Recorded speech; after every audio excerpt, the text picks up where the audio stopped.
Well, good evening to everybody here. My name is Olivia Berg, and I am a proud recent graduate of the University of Minnesota.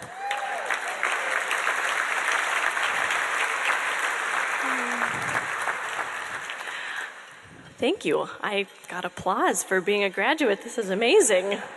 I love it. It is my absolute pleasure to welcome you all to the annual President's Club Heritage Society dinner tonight. We've gathered together to honor and recognize all our Heritage Society members, those individuals who have made estate commitments and other planned gifts to the university. We also have a number of university leaders here tonight, and I'd like to introduce a few of these special guests. Member of the University Board of Regents, the Honorable Abdul Amari.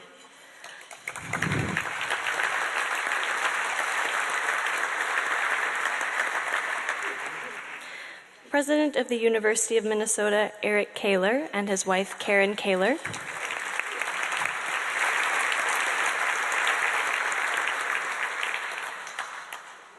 Executive Vice President and Provost, Karen Hansen.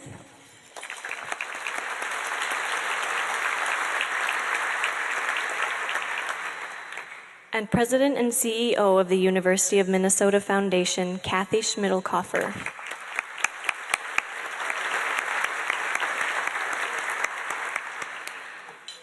We're also fortunate to have here tonight many of our deans, directors, and chancellors, as well as several members of the University of Minnesota Foundation Board of Trustees.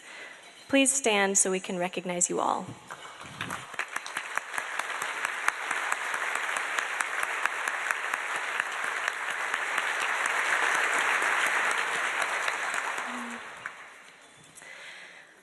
Wow, I have to say before I begin what an honor it is to be here with you all this evening, to thank you for your generosity and your generous support of not only the University of Minnesota, but students like me. My journey here at the University of Minnesota really was made possible by scholarships, including a scholarship from a donor who made a gift in her estate plans. My mom, in addition to being one of the most caring, creative, and inspirational people in my life, is a hardworking single mother of two who took an early retirement from her job as a special educator in order to care for my ailing grandparents. So as you can probably imagine, funding for my college education was somewhat limited, but my passion for learning instilled in me by my mother was not. And when I found out that this passion and a fair bit of hard work in high school was going to be rewarded with scholarships, I'm going to be honest, I cried tears of joy. I cried because not only did these scholarships make it possible for me to attend the University of Minnesota, they also enabled me to throw myself wholeheartedly into my degree program of music therapy. Perhaps a little too wholeheartedly, considering how familiar I became with the dark side of 3 a.m., but wholeheartedly nonetheless. My interest in music therapy began when I was in high school, but it was really my grandmother and her experiences with music that solidified my decision to study music therapy in college. Due to a series of incapacitating strokes a number of years ago, my grandmother is wheelchair-bound, eats with a feeding tube, and spends much of her time wandering through the shifting parallel time zones in her mind. But when she listens to music, her Doris Day albums, or the energetic rollicking of Myron Floren's accordion, she might become more engaged with the world around her. She might open her eyes or wave her hands to direct the music. And during my 4 years here in the outstanding music therapy program at the University of Minnesota, I learned so much more about this innovative form of therapy and the ways it can be used to improve an individual's health and well-being, from helping individuals with autism develop social skills, to decreasing pain and nausea among hospital patients, teaching academic and life skills to children with learning disabilities, managing symptoms of Parkinson's disease and other movement disorders, aiding in the recovery process of individuals dealing with substance use, supporting individuals and families receiving hospice care, and certainly in improving quality of life for people like my grandmother. In my coursework here, I learned about the psychological, neurological, and biomedical foundations of music therapy, as well as different theoretical approaches to its practice. I studied with Dr. Michael Silverman and Professor Todd Schwartzberg, who are both phenomenal and renowned music therapy advocates, researchers, clinicians, and educators. I improved my group leadership and therapeutic management skills alongside my music therapy classmates, who are some of the kindest, most inventive, and most driven people that I know. I attended national and regional music therapy conferences and immersed myself in reading music therapy research. And when I received a scholarship from the Undergraduate Research Opportunities Program to conduct my own research in music therapy, I cried again. Tears of excitement. With my program director, Dr. Michael Silverman, I examined the effect of patient-preferred live music on mood and pain among adults receiving organ transplants. And when we found significant improvements in measures of both mood and pain, I cried again. Tears of amazement. I also cried when my research received the Undergraduate Student Research Award from the American Music Therapy Association. Thank you.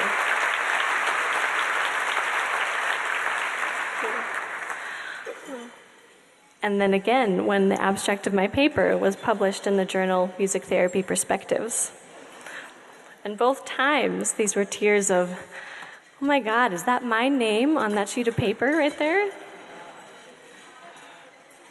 I cried tears of awe last year when I received the once-in-a-lifetime opportunity to travel to the town of Cashel, County Tipperary, Ireland, to do music therapy-related work with kids who have developmental disabilities.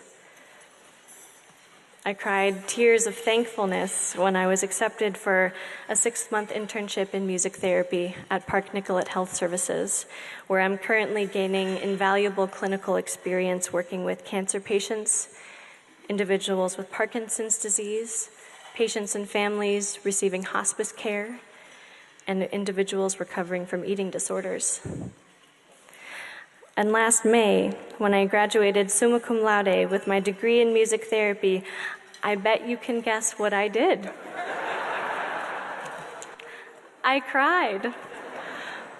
Certainly out of nostalgia, certainly out of fear of change and transition, but overwhelmingly with joy and gratitude for these and all the other experiences I had here at the University of Minnesota.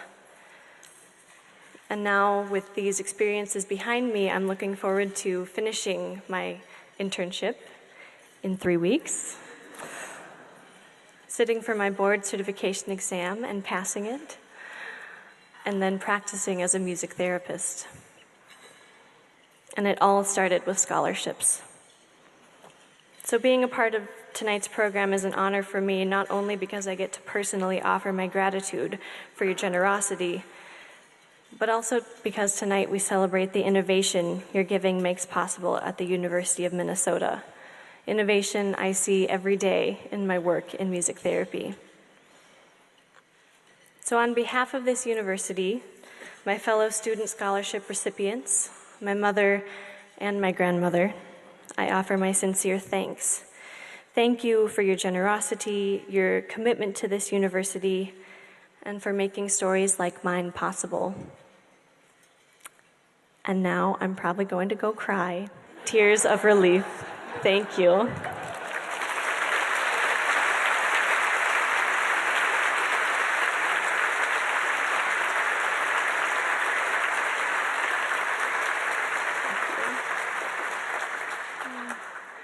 Thank you all so much. during our program tonight, you'll hear more stories of how your giving is driving innovation here at the University of Minnesota. But for now, please enjoy your dinner.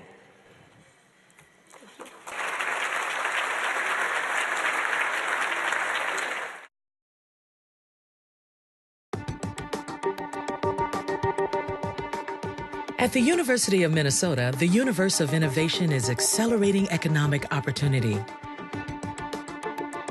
Rishi Murugesan's work at CoLab is one of many examples of inventive thinking, design, and execution driving a plan for Minnesota innovation. I got involved with my brother CB. He was actually doing some classes at Carlson, and he met one of the founders, Jonathan Melgard. And Jonathan was talking about how he wanted to really increase innovation and entrepreneurship on campus, and they needed some design work and some strategy work and some brand work. And then CB was like, hey, Rishi, can you come and help us out? I ended up really loving it. CoLab's initial goal was to come up with innovative solutions on campus, really focusing around crime, efficiency, and sustainability. CoLab evolved into a student-led business incubator for student entrepreneurs. We helped launch everything from a donut shop in Dinkytown to Adrenacard. Adrenacard is a medical startup developing an alternative to the EpiPen. And so I finished up a year with CoLab. The design team is me and 2 other students. And at the end of the year, we're at our summer meetup like normal, and I realized, hey, Rishi, do you want to, be head of design? It really kind of hit me like, wait, I'm now in charge of all of this. And we built up something pretty big. Now we're going to get even bigger, more responsibilities. I was pretty much split between being super nervous, like, can I do this? And being super excited, like, I can do this. But I think I stepped up and really helped make a difference. For generations, Minnesota scholars have reached across disciplines to create new ways of looking at the world, its challenges, and its opportunities. Today, one can see Minnesota innovation in action at the Institute on the Environment, where students have the chance to develop international impact ventures aimed at solving social and environmental challenges.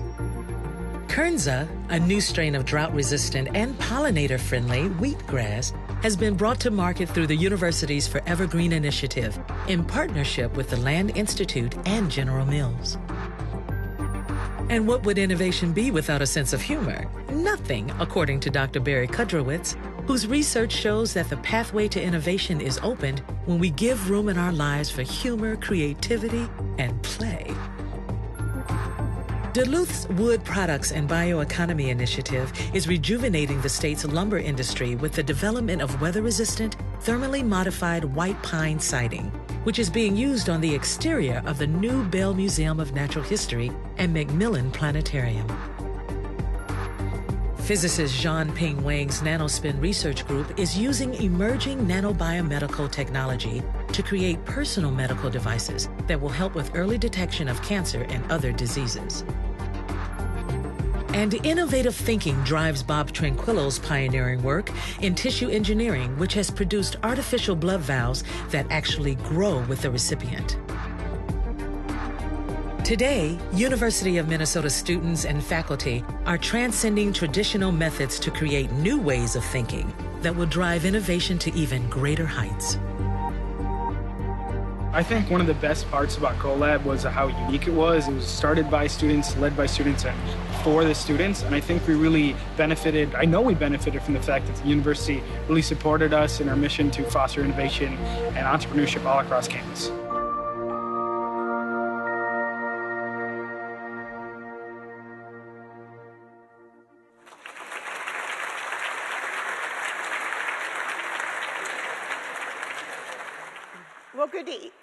Well, good evening, everyone. I hope you enjoyed your dinner, and more importantly, I hope you enjoyed that video highlighting the great innovative work going on here at the University of Minnesota. As the leader of the University of Minnesota Foundation, I can tell you that this is an evening that we all look forward to for the entire year. And that's because not only is it a chance for us to help inform all of you of the great innovative practices going on here at the University of Minnesota, but it's our chance to express our gratitude and thanks for your generosity and commitment to the university. And like you, I'm also a member of the Heritage Society because I believe in the power of this institution to transform lives, fuel creativity, and become a source of answers around the globe. We all share this belief in higher education and the people who come to campus to earn a degree, to teach, to conduct research, to treat patients, or just to share their knowledge with the wider community. This past year alone, members have made more than $100 million in new estate commitments to the university, and we have welcomed over 170 new members to the Heritage Society, which is fantastic.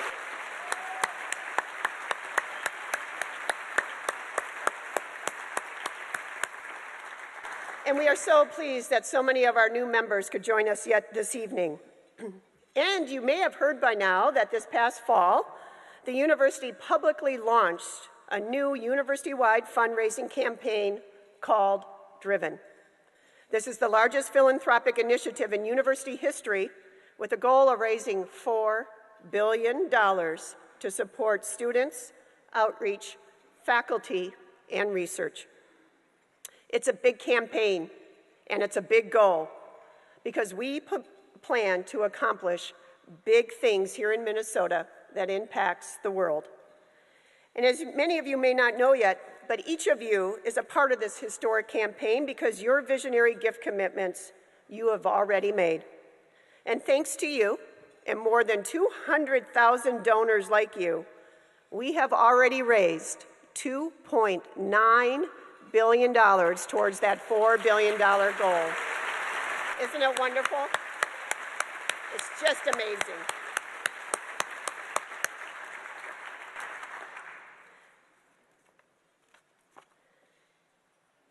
Folks who know me know that I love to talk about the numbers, but what I also love to talk about is what we really do here at the university. And it's really the impact that individual people and their stories and why they're driven to do the things that they do. We had the chance earlier to listen to Olivia's inspiring story, and if you don't mind, I'd like to share one more. It begins in 1921 with the birth of twin boys named Dwayne and Glenn Engenbretson. Aren't they handsome? Their family lived in Devil's Lake, North Dakota, where for decades their father owned and ran a pharmacy called Devil's Lake Drug. The brothers became familiar with the store, and even at the age of 13 were running the soda fountain. And then years later, they enrolled in the University of Minnesota School of Pharmacy to pursue their own careers in pharmacy. And after graduating, and each serving time in the military, they returned to Devil's Lake to work for their dad and ultimately bought the pharmacy from him in 1949. Do you remember they're twins? Isn't that fun? They successfully ran the pharmacy for more than 23 years until their retirement in 1972. Throughout their lives, Glenn and Dwayne remained connected to the university and were great stewards of their alma mater. They generously supported research and education that would ultimately help those most in need, people whose lives who were affected by illness, discomfort, and life-threatening conditions. The Engenbretson family first established the Engenbretson Symposium on Drug and Development at the university, and then Glenn and Dwayne established the Engenbretson Fund for Drug Discovery and Development. In creating that fund, they addressed two big goals for their philanthropy: to save lives and alleviate suffering. The fund is the largest of its kind at the university, devoted to new medicine development, and has been a critical resource over the years to the faculty's important ongoing work in drug discovery and development. In addition to giving generously throughout their lives, both Dwayne and Glenn made a gift in their will to the Engenbretson Fund at the School of Pharmacy so this important research can continue after their lifetime. Sadly, both Glenn and Dwayne have passed away in the last couple of years. As you can see, they lived a well-served life, well into their 90s. And the key thing is their legacy continues to live through their extraordinary and visionary philanthropy. And like all of you, Dwayne and Glenn were committed to creating a better future. And I know that each one of you here tonight has your own inspiring story of why and where you give. Each day, there is amazing work being done by our dedicated people on every U of M campus, because of people like you who choose to invest in a future of innovation, and we are so grateful. So in closing, just let me thank you for your generosity. Thank you for supporting the University of Minnesota. And most of all, thank you for being here tonight so we could celebrate you and that investment into this great institution. Now it's my pleasure to introduce our next speaker, who will tell us about another extraordinary set of twins. He is the Richard C. Jordan Professor and Morse Alumni Distinguished Teaching Professor of Mechanical Engineering. And he has served as the university's director of the Earl E. Bakken Medical Device Center since 2007. Dr. Art Erdman will be coming up to speak to all of us, but we're going to see a short video before that happens. Thank you.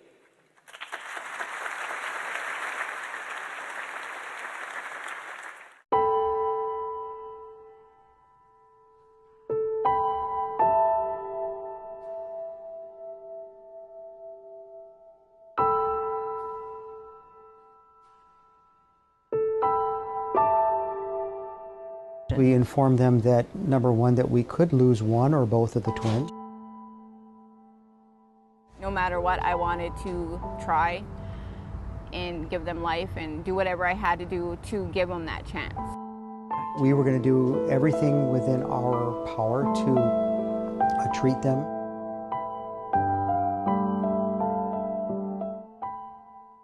We quickly assembled a team to figure out how we were going to do this and how we were going to start from the beginning, from prenatal care to eventually then separation and then post-separation care. We rely on our team. There isn't a lot that we cannot do here.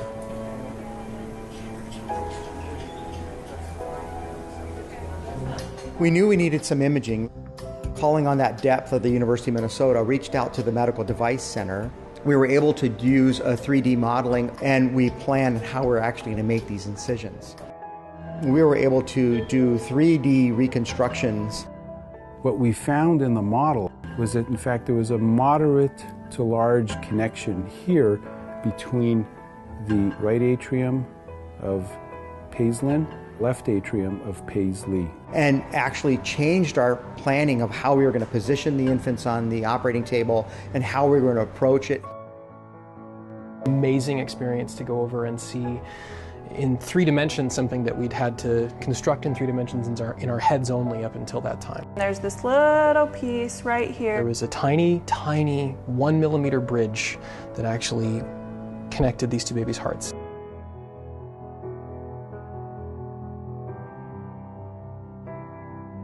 The fact that using modern technology, current surgical strategies, and medical care, that you can separate them safely is, it is somewhat awe-inspiring.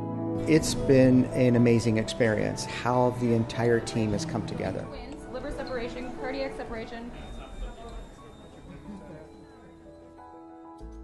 The Dr. Izaki clamped that connection, all of a sudden their hearts started beating separately. They continue to be connected somehow, spiritually or emotionally or psychologically. We had done something really, really amazing.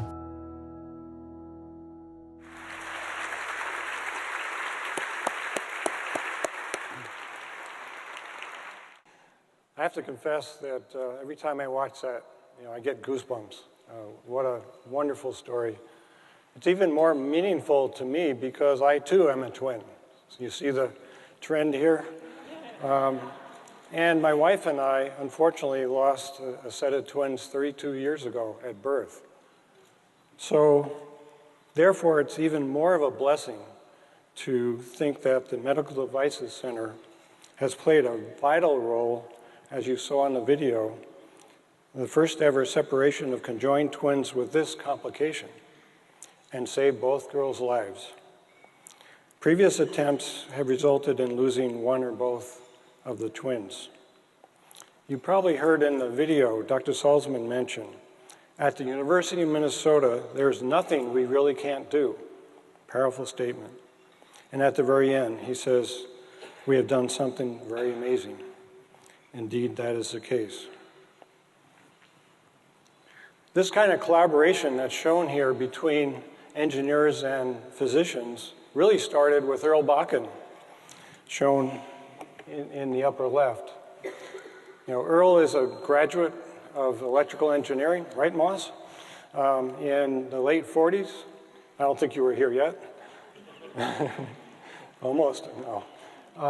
And he solved a problem and a need that C. Walt Lillehei, a very famous cardiovascular surgeon, brought to him. And what he delivered was the first battery-powered pacemaker. So Earl, in his garage, which is maybe 6 miles up the road in Columbia Heights, started his company. And it grew, and it grew, and it grew, and it grew. Now it's the largest medical device company in the world. I'm sure most of you are thinking, yes, that is Medtronic. At the Medical Devices Center, we strive to follow the same exact model set forth by Earl so many years ago as we train the next generation of innovators. For example, in our first 9 years of our Innovation Fellows program, we have actually sent over to the Office of Technology and Commercialization 230 patent disclosures. Pretty darn amazing. Thank you.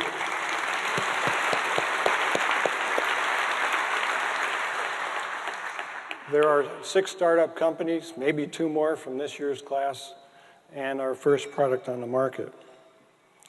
So this is a wonderful center to be part of and to be privileged and honored to lead. So this kind of collaboration was an absolute must for the successful separation of Paisley and Paislin. Up in the corner there you see 5 surgeons listed that were part actually of a 44-person team that you saw in the video. The red hats were one baby, the blue hats were the other baby. Bethany and Alex mentioned there are PhD candidates for myself, and Paul Izio, which was actually in the video that we saw just before, holding those hearts. They're the ones that found the 1-millimeter vessel that connected the 2 hearts. Critical, absolutely critical to success in this operation, using our virtual reality system. A number of weeks before the separation surgery, you can see here key members of the surgery team in the Medical Devices Center discussing the upcoming operation. Behind Dr. Salzman, you can see a sketch on the board of the suggested orientation of the babies. By then, the 2 PhD students had received the CT scans and other anatomical information that had provided them with enough information through their expertise and laborious effort. They came up with both virtual and 3D printed models. Not surprising, the Medical Devices Center also started in a garage. What you see here on the left is a small slice of a parking garage from the medical school. I actually have MDs walking in the front door saying, "I used to park there." Whether they did or not, still happens today. The visitors to the center, which we have hundreds and hundreds of visitors every year through our tours, and we welcome you to come tour the center anytime, tell us this center is unique in the world. The MDC has been made possible only by a significant university investment, plus donations from industry, a foundation, and many individuals. Within the MDC is a room shown here that we call our operation room of the future. In there, we have a virtual reality system shown. That is one of 5 in the world. This system has been conceived, designed, and built by members of the Computer Science and Engineering Department and staff at the Medical Devices Center. This custom system allows us to bring in patient-specific anatomy. So we could bring in CT scans or MRI scans of any of you, and then we can place in there virtual prototype devices to test in that system. We can then optimize those devices, and this is very important because this is all before you go to animal and human trials, which are very, very expensive. So this is one of the slides that we showed. Now, you don't get to see it in 3D here, but one of the images that was very important to them is the two twins, their rib cages, and in the center, their hearts. Now, unfortunately, Paige Lynn only had 3-chamber heart. Her sister had the normal 4-chamber heart. It was found that Paige Lynn's system, her blood system, was being driven by her sister. And you can imagine how problematic that was all the way through, even before they were born. Over Dr. Salzman's shoulder, again, I mentioned the sketch there that he made. So this was early when they came into the Medical Devices Center. And this was a decision made based on early practice runs that you saw in the video. The 3D printed model of the twin's heart, including the rest of the vasculature, and the scanned model torso shown at that time as well. So you can see here on the lower left the vasculature and the model. Walk over here. So these are those models. So you can see the hearts are in the middle here and the vasculature over here. And this is the scan of the twins. So that all has to fit inside here. So you can imagine so small these hearts are. And in fact, before they were separated, they had to go in and do a surgery on one of the twins to make sure that when they separated them, things were successful. For a matter of scale, I think you might be able to see this hand here. This is Dr. Salzman's hand holding the 2 arms of the twins. His fingers are about the same size of their lower arms. Totally amazing. So the original plan is shown here.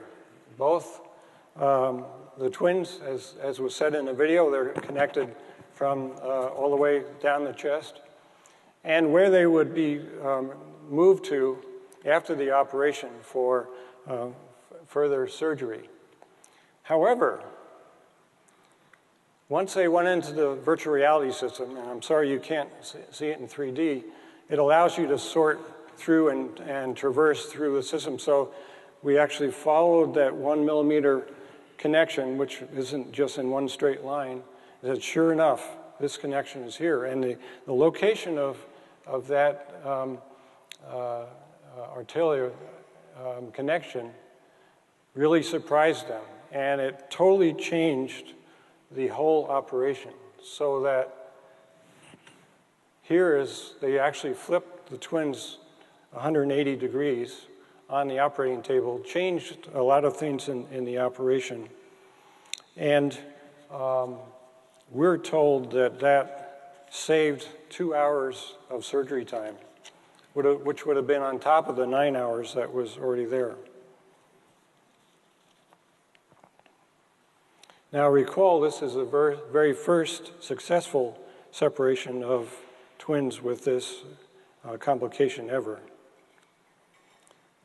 It was very intriguing to me to listen to the surgeon experts as they discussed the operation and the pluses and minuses of things. Now, I'm an engineer, and it was amazing to me to hear this. Then Dr. Salzman leaned over and whispered in my ear, Do you realize we're planning the entire surgery right now? So, oh, wow. What an impact that was. Some of you may have seen on Care 11 about a month ago, they did a huge story, not only on the original story that you can find, part of it was seen in the video here, but the fact that Paige Lynn was leaving the hospital. So here they are at home. She's now with her sister. I can tell lots of stories, but they're going to pull me off the stage here. We understand that they're doing very well. This was a truly amazing experience for me, but so many other people that were part of this. I run into nurses in the hallway that were part of the team or second on a team, and everybody's so darn proud, and as they should be. We can't wait to share with you other breakthroughs in medical practice, medical devices that will be forthcoming in the future. It is now my privilege to begin to introduce President Eric Kaler, our 16th president of the University of Minnesota. Before I do that, I want to show you a slide here. President and Mrs. Kaler and others got a chance to go to Hawaii last fall. I know it's a tough job. And visit with Earl. Notice that Earl is holding, along with Eric, some 3D models that were made. And we got a chance to thank him for allowing us to put his name on the Medical Devices Center, as well as the Center for Spirituality and Healing. I understand there might be a vote later on best Hawaiian shirt. Before I invite President Keller to the podium, I want to thank you for being here and for your incredible generosity and for what you've done to make work like this possible. I hope you feel as inspired as I am every day when I come to campus. I don't even call it work. Moss, don't listen to that. He may not want to pay me anymore. Together we are saving lives and making a difference in the world. Together, both you and all of the, 4,000 faculty and staff we have on campus. Thank you all for becoming members of the President's Club Heritage Society. And now, please help me welcome Dr. Eric Kaler.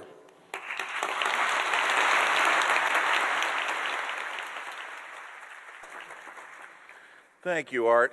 You know, I have a difficult job. I have to follow Olivia and her beautiful story, and I have to follow Art, who will, by the way, save the lives of 2 babies. So anyways, good evening, and welcome, everybody. I think those are inspiring stories. And it was also inspiring to go to Hawaii, the island of Kona, and go to Earl Bakken's house. Earl Bakken's house is on the coastline of the Big Island, facing west. I'm really sure you cannot build a house there anymore, but they built one, and it's remote and it's complicated, and someone said that Earl was told that you can't build a house there. And someone else said, well, you don't want to tell an entrepreneurial engineer with unlimited resources that he can't build a house there, because he went ahead and built a house there. I also had the pleasure of, Karen and I had the pleasure of spending time with the Ingebretson twins, and they were a remarkable pair, and I'm pretty sure they were the oldest attendees at my inauguration 7 years ago. And they are a remarkable example of what can happen when cutting-edge ideas are combined with the vital support needed to drive innovation forward. And as members of the President's Club Heritage Society, each one of you also shares in driving the university forward to a bright future with your generosity. This past year, more than $37 million came to the university from the estates of Heritage Society members. And those are dollars that we put to work just exactly as those donors would have wanted them to be. And all told, nearly 3,600 Heritage Society members have made planned gifts valued at just under $1 billion. And that's a remarkable statement of support for the University of Minnesota, and I think that deserves a round of applause, please.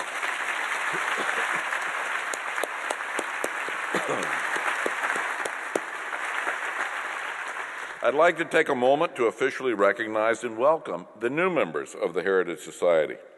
Estate and planned gifts are an extraordinary vote of confidence in the university and key to helping us set a course for the years ahead.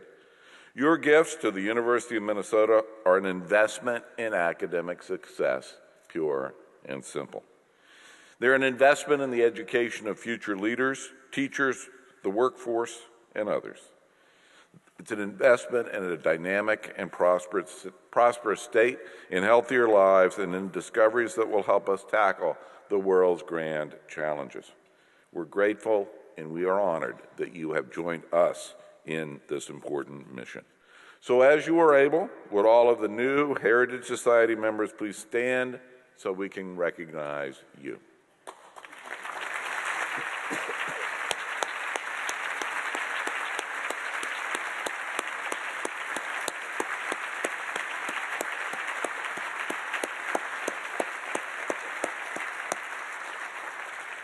Congratulations and thank you to each one of you. We are so grateful for your generosity and your commitment.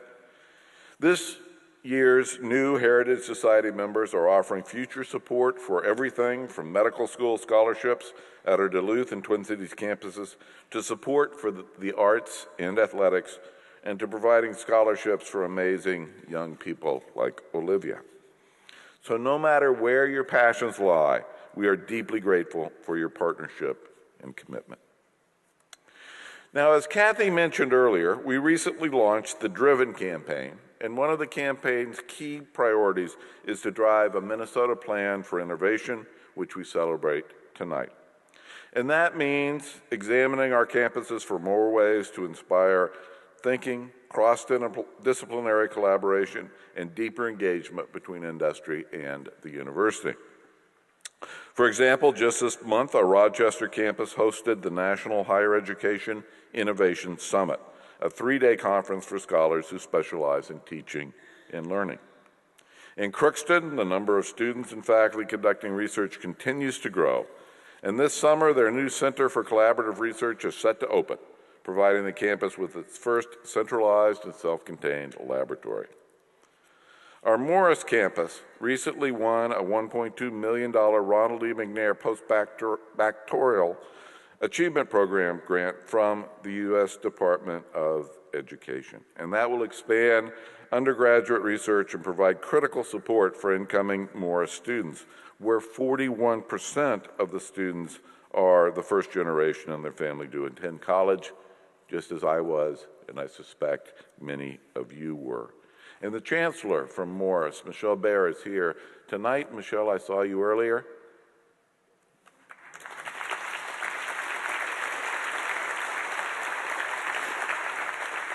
And in Duluth, our students recently gained global recognition for their innovative research and analysis abilities.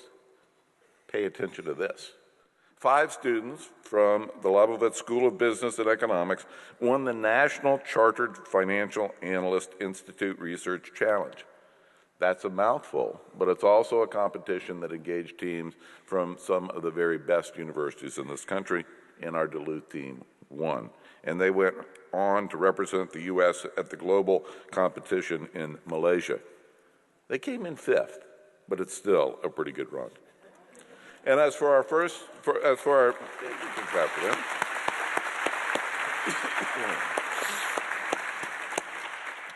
and on the Twin Cities campus, it seems that just about every day we're learning of research breakthroughs, student achievements, alumni honors, and key milestones worth talking about. I'll give you 13 or 14 of them. For example, in the past month, the Center for World University Rankings listed us among the top 35 universities in the world, amongst thousands, and among the top 10 comprehensive public research universities in the U.S. Researchers in CSE's Department of Electrical and Computer Engineering have discovered the fourth chemical element to have unique magnetic properties at room temperatures. 4 elements in all of human history have been discovered to have that property, one of them from the University of Minnesota. And our exciting Medical Discovery Team initiative in our medical school launched a new Institute on the Biology of Aging and Metabolism. Who here tonight is interested in those 2 things? And these examples are just the tip of the iceberg of innovation throughout our university system-wide. You know, every day this university inspires me. I'm inspired knowing there are students like Olivia who are motivated by the opportunities around them and committed to making a difference. I'm inspired by faculty like Dr. Erdman leading the way in innovative research and teaching and sharing knowledge with the wider community. And I'm inspired by the generous, visionary supporters like the Ingebretson twins and each of you here tonight. Every single one of you has taken action in a specific way that will change the future for the better. The University of Minnesota is a powerful and transformative institution made up of innovative individuals driven to create a bright future for generations to come. As Heritage Society members, you are a big part of that, and thank you very much. So with that, I would like to offer a closing toast, if I'm equipped to do so. I was fooled by the glass. Please raise your glass to the great University of Minnesota, to futures being changed by our remarkable students, faculty, and staff, to our visionary Heritage Society members, and to you. Cheers.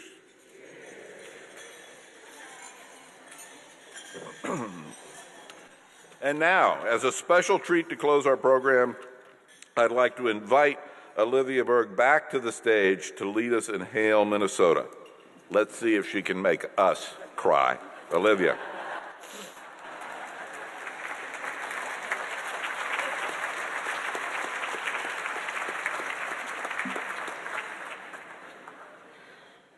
That's a tall order, but I'll see what I can do. And indeed, you are supposed to stand up as you can.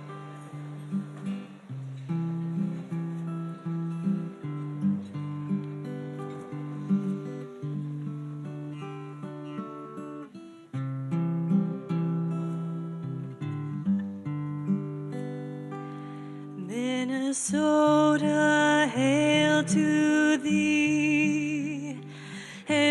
thee, our college dear. Thy light shines